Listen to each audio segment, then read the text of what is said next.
Assalamualaikum warahmatullahi wabarakatuh.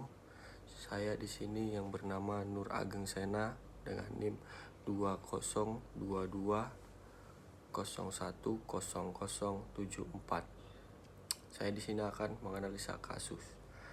Kasus 1, pengetahuan tradisional jamu Indonesia. Analisa kasus hukum.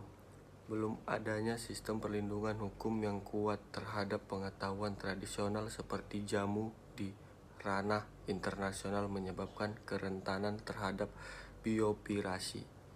Indonesia belum sepenuhnya memiliki sistem pendaftaran dan dokumentasi PT yang memadai untuk mencegah potensiasi oleh pihak luar.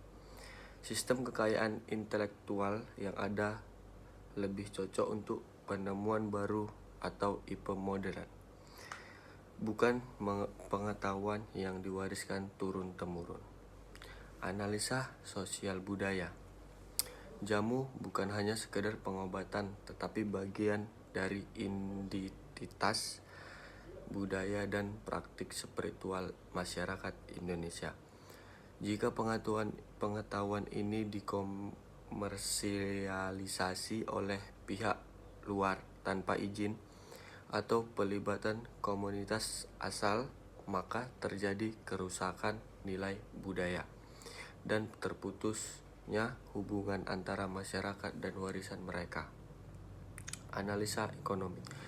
Industri jamu memiliki potensi ekonomi yang besar, tetapi masyarakat lokal sering tidak memperoleh manfaat ekonomi secara adil.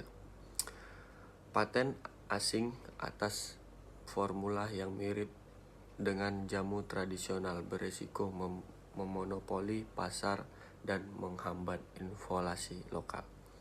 Catatan kritis. Perlindungan pengetahuan tradisional harus berbasis komunitas dengan sistem dokumentasi dan registrasi nasional yang berhubungan ke sistem internasional atau misalnya WIPO Traditional Knowledge Database. Kasus 2, ekspresi budaya tradisional, tari, tortor, dan gondang sambilan. Analisis kasus hukum. Kasus ini menunjukkan lemahnya pengakuan formal terhadap ekspresi budaya tradisional di tingkat nasional dan internasional.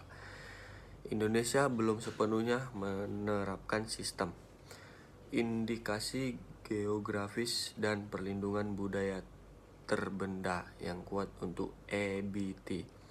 Tidak ada kerangka hukum internasional yang secara jelas melarang negara lain mengeklaim budaya asal negara tetangga, kecuali jika ada perjanjian bilateral atau pencatatan resmi di UNESCO. Analisis kasus sosial budaya. Komunitas Mandailing merasa identitas mereka terancam ketika unsur budaya seperti tari musik diklaim oleh negara lain. Meskipun sebagai keturunan Mandailing juga berada di Malaysia. Konstruksi budaya seperti memicu nasionalisme budaya, tapi juga membuka peluang untuk dialog tentang diaspora budaya. Analisis ekonomi.